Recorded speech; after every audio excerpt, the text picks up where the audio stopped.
30k armor, yet we hit this hard? What on earth is going on? Well, stay tuned to find out. Now, in today's video, guys, I'm going to break down Frostbite mk2. This is hands down just an absolute blast to play. Hey, it's Dan, and welcome back to Unified Gaming.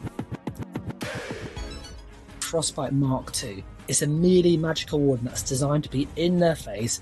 It hits really hard, it's got good sustain, and it is just stupidly tanky, which is perfect because we're in their face, as I've said. And on top of all that good stuff, we embrace the vampire changes fully, and we also lock people in place so they can't escape. It's just horrible to fight against. But before we look at that build, if you haven't guessed it, this channel is all about helping you get better at builds, guides and gameplay. So why not start improving today by subscribing and click on the bell so you don't miss anything. Now let's jump straight in. Looking at our race, guys, I am a high elf on this build. And in all honesty, a high elf is a great option. A dark elf works really well, just as good in all honesty.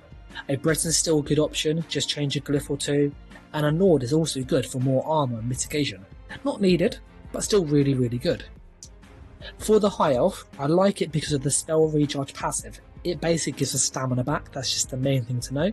We get max magicka, which buffs our shields, and we get elemental talent, which gives us more spell damage, so more damage. Really nice.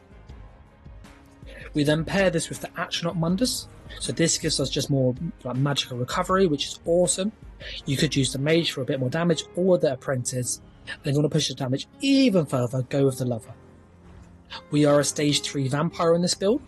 This is really important, so try and be a stage 3 if you can.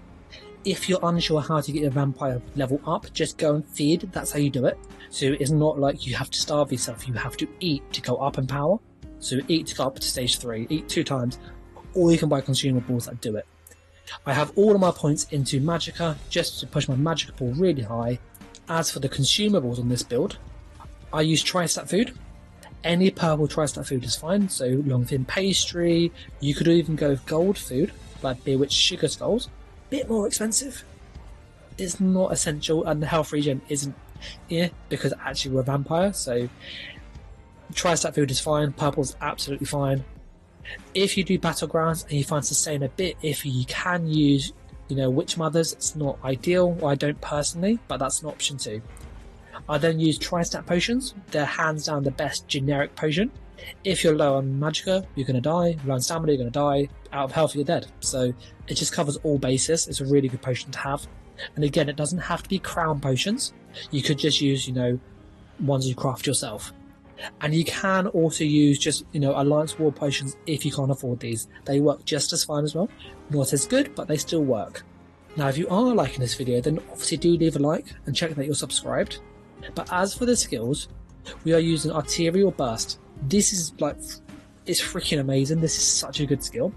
It gives Magicka Warden what it lacks. A hard-hitting spammable that is reliable. And it doubles up as an execute because when you're low health, you hit harder. We then have Deep Fissure. This hits really hard. It's a delayed AoE burst ability. It applies Major Breach, which gives just more damage basically. It was really good. We use Frost Clench, which is really underrated, so definitely get this if you can. We then have Stupefy, which is the vampire stun. This is a cone in front of you. It's unblockable, but they have to look at you in order for it to work. So I find this best works when you're being pressured, just turn around and cast this, or if you're going offensive and they're looking at you like you're both running at each other. I then use Bird of Prey for basically extra damage because we get Minor Berserk if it's slotted. We have access to Major Expedition if we cast it, so it's a really good skill. We then have Swarm and Scion, which is basically the Vampire Ultimate. It increases our magicka and stamina by loads, and it restores all of our health. So if we're really low health, cast this, you get to full health. This morph puts bats around you that heal you, and any damage we do as well also heals us. So this will heal us, this would heal us, this would heal us, that would heal us. So we have pretty good healing, especially when this alters up. On the bat bar, we use an Ice Fortress. This is just our armor buff and its minor protection. We then have Shimmering Shield, which is just so good, definitely get this. It absorbs range attacks, so you're immune to Sorceress. If you just spam this, keep it up, you're immune to Nightblades pretty much, especially magical ones, so really good to have. and it gives us major heroism, which means we can cast this more often. So it's, you know, great synergy.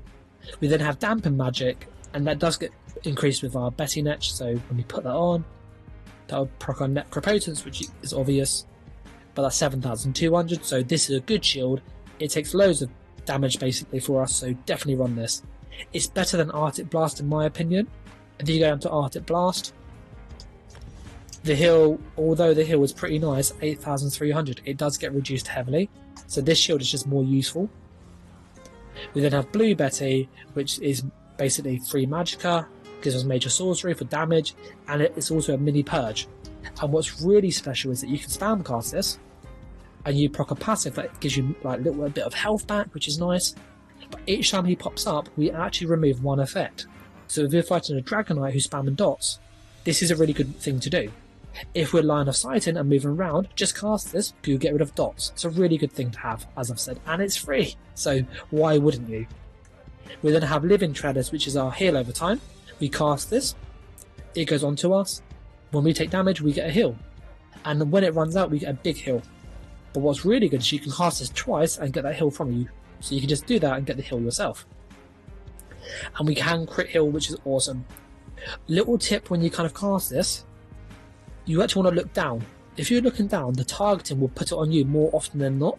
If you're kind of looking forward and somebody's near here, it will go on them instead if they're lower than you. So you could just look down, or you just look to the side away from them, and it will prioritize you instead. So that's how I use it, to just get a kind of a bit more reliability out of it. As for the ultimate, we use Healing Thicket. This is dirt cheap, loads of health, heal over time. It's a great skill, and it's AoE. Because we have access like this means we can basically cast this every 6-7 seconds. It's crazy, like crazy. So this is a really good ultimate to have. Definitely recommend this over any other ultimate. Swarm and Scion could be changed for, you know, Permafrost if you want to play it in group play for snares, or Northern Storm for just more damage and, you know, major protection. So there's some options there. I like this though because this is just awesome to use. It's really fun. Is it as the optimal? Not necessarily, but it's really fun, and that's what ESO is about for me. Now I'm going to go through just a few really important passives and talk especially about the vampire stage, so this is quite important. This morph here, get this one. There's one that costs health, not good in PvP, so this is the better one. There's an AoE version of this. The issue with it is that it has to be kind of around you, but people have to look at you, so it's not great, and it's much smaller. The radius is like 5 meters, so it's like half the size.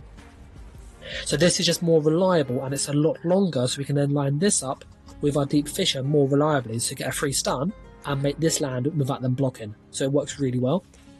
And it's also a snare. So again, we basically immobilize them with Frost Clench. We can snare them with this and stun them. So it's like a Magicka Dragon Knight, but on a Warden. It's crazy. As for kind of our stage, we're stage 3, as I've said. You either go stage 3 or you go stage 1. There's no in the middle. I've tried stage 4, not work. It just doesn't work. I tried stage 2, didn't get enough from it. So stage 3 is kind of, you get a good amount of stuff because of this passive especially. But at stage 1, you still get access to the skills, so you can obviously judge that yourself. 1 or 3. There's another passive I want to talk about in the Destruction Staff, because we use an Ice Staff, and that's called Tri-Focus. What this does is, when you do a fully charged heavy attack with a Frost Staff, you taunt the enemy. In PvP that means absolutely nothing, unless you're an Imperial City. So if you're heavy attacking bosses, they will attack you and focus you as a tank. Yes, we can tank on this build. I've tanked icy bosses on a damage dealer, so this is absolutely possible, okay? So don't stress. You get a mini shield, but when you block, it costs magicka, so that's the kind of thing you need to factor in. I don't use it sometimes, and I do use it sometimes. It depends on the content I'm playing. If you kind of get used to it, it makes a difference. If you're kind of new to the build, avoid it in all honesty, so just a little tip there. As for the other passives, they're pretty generic in all honesty. One thing that most people overlook is this passive in alchemy called medicinal use. This just makes potions last longer, especially the secondary effects, so you get more sustain from it overall, so it's really good. I have a guide on the channel that will help you do that to get this up really fast in about 15 minutes with like 30k gold, so it's really good. Now the part that everybody skips to is the gear. But before we look at the gear, as I said, if you do like these videos, do like, comment, and make sure you are subscribed. I know many of you that are watching are not subscribed to the channel. Like, we get 30-40k views on some videos, but we don't have 30-40k subscribers. So if you watch us regularly, then do subscribe, as I've said. And if you are new here and you just like what we do, then consider subscribing anyway, because we post regular ESO content. As for the armor on this build, I'm going to show you a few things now, a few different setups, okay? This is designed for Greymoor, and we use a mythic item. So don't be alarmed if you're, I don't have Greymoor, I don't have mythic items. I have some setups that will avoid that, so don't panic. Now, as for that gear, as I said, this is designed for Greymoor, but I do have some setups that mean you can still use this without owning Greymoor, so don't panic. We are using the Master's Eye Staff. This could be perfected or non-perfected, it doesn't matter. On the live server, I used the non-perfected one because they didn't upgrade my weapon, which was really annoying. You know, we're not going to get into that, but that works absolutely fine. You can get their normal Dragon Star Arena, so it's easy to get now, so don't think, oh, I can't get this. Easy to get. The perfected one is just a bit more spell damage, so if you can get it, get it. I've tried the shock version of this, and I've tried the Inferno as well. I found this was just better overall. The kind of shock version, our Deep Fissure, yes, it was bigger tooltips, but when I was hitting a target with 200 CP, so the target had 200 CP as kind of the benchmark to show the real extremes, I was only hitting him for 600 more damage than if I had the Nice Staff. And bearing in mind, he was missing loads of CP. I had max CP, so it was just a real kind of benchmark that actually the difference between a Lightning Staff and an Ice Staff with this setup is very minor. But the Ice Staff gives you an Immobilize, which is way more beneficial because we can actually lock them in place with this, and then we can land this much easier, and we can stun them after it. So we can do Deep Fissure, Heavy Attack Frost Clench, Arterial Burst, and then stun them, and all of that lands really fast. But without the kind of Frost Clench, it's sometimes hard to land this, so that's why I'd recommend an Ice Staff on the build. If you're somebody without the Master Staff straight away, you could use a Willpower Staff as an alternative. It's nowhere near as good, but it is an option. As for the other sets, we use Armor Master. We use this on the back bar, so sword and shield. Could be axe, sword, dagger, makes no difference. Defending, and on the shield you want to have Max Magicka. That makes our shield a bit larger, our heals a bit larger. Having things like Tri-Stat and stuff is not good, so Magicka is the way to go on a shield. As for the monster set, we use One Piece Shadow Rend, and that is it. Impenetrable, Tri-Stat. We then have a heavy chest of Armor Master, Tri-Stat, Impenetrable. We then have Shoulders of Armor Master, their light armor, Impenetrable Max Magicka. We then have Necropotence, Impenetrable Max Magicka. We have Necropotence again, Impenetrable Max Magicka. We have Armor Master legs, these are medium armor. So we get our 5-1-1 passives, our Undaunted passives. Tri-Stat again, and then Necropotence, like feet, Impenetrable Max Magicka. Everything is light armor, but our chest and our legs are not. Our chest is heavy, and our legs are medium. And if you don't have a light armor monster set, you can change the chest or the legs to, you know, the right weight, so you can still get the 5-1-1 passives, okay? For the jewellery, we have one Necropotence neck and ring, and we use Malakath on this as well. Malakath is really, really special, and it's, like, honestly, it is such a good item to get. It basically increases all of our damage by 25%, but we do no critical damage. We can still critical heal though, so that is really important. So when I spam cast, you know, my vines, I'm getting 2189, but if it crits, it will go up. I'm just waiting for it to crit. They get 3, 5, 2, 4. So as you can see, it can crit. You're probably going, why would I run Malakath? I get no crits anymore. From testing, the critical hits, although were higher, because they're less frequent, this means we actually hit harder overall, like more consistently, so we get more damage per second. And this allows us to just overwhelm the target, because on a Magicka Warden, you don't have an execute. So you can't just burst people down like you can on any other class. It's just not possible. So having this just gives us lots of just high damage, which means you can kill people really, really quick, because it's just really, really high all the time. And high impen means absolutely nothing against this, which is awesome, which is why I really, really like it. So it works really good against tanky specs. But you might be going, I don't have that. I don't have Greymoor. What do I do? If you don't have Greymoor, you have a few options. I would honestly get a piece of Necropotence and have 2 Necropotence's rings. So you've got Necro there and Necro here, so you'd have 2 of these. And then what I'd then do is move this Armor Master shoulder to my waist, and that will free up my monsters there. I could then have Balorg, which is a really good option, or Pirate Skeleton, or I could even just go with like 1 Dommer House and 1 Swarm Mother. They will give you max stats. Alternatively, you could go 1 Valken Scoria and 1 Keener, so for a bit of penetration and a bit of damage. All in all though, this is the better way of playing it, in my opinion. This just is more consistent, but Balorg is a really good option if you do not have mythic items. Pirate Skeleton is also good for just tankiness. If you're somebody who has this build and you've got access to Greymoor and can run it as it is, and you go, I want even more damage, like the damage isn't high enough, you could swap Armor Master for Clever Alchemist. That works absolutely fine. But you might be also going, I want more sustain, what do I do? Again, you could swap this for Lich. So there are loads of options with this.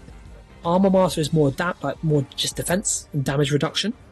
Lich is more sustain. Clever Alchemist is more burst.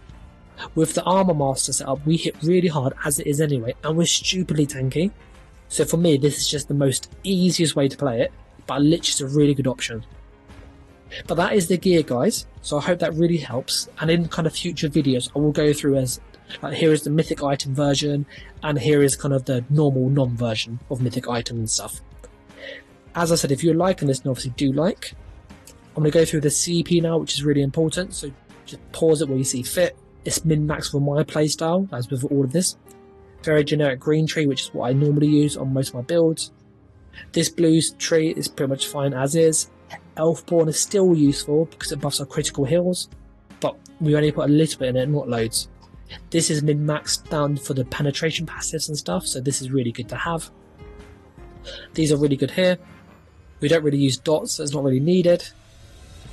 Again, this is all min-maxed. That's min-maxed with the new CP changes, with impen and resistance and that stuff, so this is all min-maxed for that. They're all fine. They're all fine there. We have 1 spare point, which I chucked here, doesn't do anything, but it's there if you move it where you like. But that is the CP. In all honesty, it's really balanced, just what you want. You get this passive, which is really good. Now, the last thing I do in my videos is kind of go through and give you tips and tricks on how to play the build, damage, combos, staying alive, all that good stuff. The big thing I found is Deep Fissure is kind of like your big burst ability. Your job is to land something with it. That is pretty much the aim of the game in this build. Could be a heavy attack, could be a skill, could be both.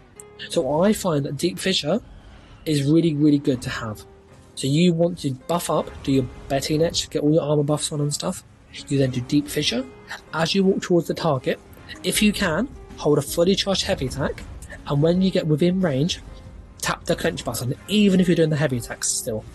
What will happen is, the Deep Fissure will fire, the heavy attack will go, and the clench will be attached to it because it will fire it straight away as it's queued up. As this all happens, you will continue walking closer to the target, and that's where you can then do your arterial burst, because Deep Fissure will hit them, the heavy attack will hit them, the frost clench will hit them, which will immobilize them, which means you can get basically 1, maybe 2, 3 hits with this skill here, arterial burst, and it hits really, really hard. And then to make it even nastier, you can then chuck in Stupefy, which stun them on the spot again if they're looking at you, which means you get another arterial burst in, and you generally kill them by this point. So you got loads of burst damage if you want. If you're fighting somebody who's a bit tankier, you can't just burst them in the same way, your job then is to drain them out of stamina. So you do Frost Clench and Stupefy, you basically rotate these kind of every 3 or 4 seconds while still doing Deep Fissure. So I do Deep Fissure, Light Attack, Frost Clench, Arterial Burst. Now I might check in the Stupefy. When they break free, I might then do a Light Attack, Frost Clench, Light Attack, Frost Clench to immobilize them again, Deep Fissure, and repeat and repeat and repeat. As for staying alive, you have a few options. You can literally do it with line of sight, so Bird of Prey is really good to get out of trouble. Cast this, run away, put on Shimmering Shield, you're really, really tanky from range, you get no damage. Put on Armor Master by using Dampened Magic, you got a big shield on you, you got loads of resistances, again you take no damage, basically. You got heals with Living Trellis, so the idea is if you keep this on and put Dampened Magic on underneath it, you'll get healed, so the idea is that people hit the shield, Trellis heals you, you take no damage, but you get healed. That's also true for Shimmering Shield as well. And if all of that fails, you just find you're just too low, you can't recover quick enough, pop a potion, or use Healing Ticket, which is why we run this ultimate. It's a really good oh no button, in all honesty. But that's kind of the sort of tips and tricks there, guys. If you are liking this video, then obviously do like, comment, share, subscribe. It really helps us out. But before we continue the video, I also want to say a big thank you to all of our patrons. Like, they are really helping the YouTube channel. They're funding the website, which is really helpful. We're keeping it advert free, so that's really great. We also got a developer helping, so like really massive thank you to him. Really, just saving me loads and loads of time. And if you want to check it out, it's unifiedgaming.org. As for kind of those Patreon people, as I said, it's really, really appreciated. So really big thank you to those guys. If you want to help us on Patreon and get access to the videos early and the builds early and stuff, then there's a link in the description. Like, it really helps us out. But with that said, guys, I'm going to wrap this video up here. It's long enough as it is.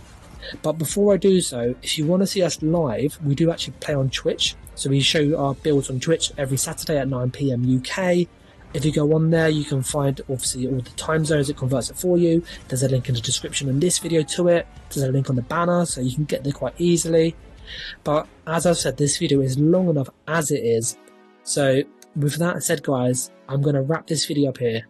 Thanks for watching, take care, and bye.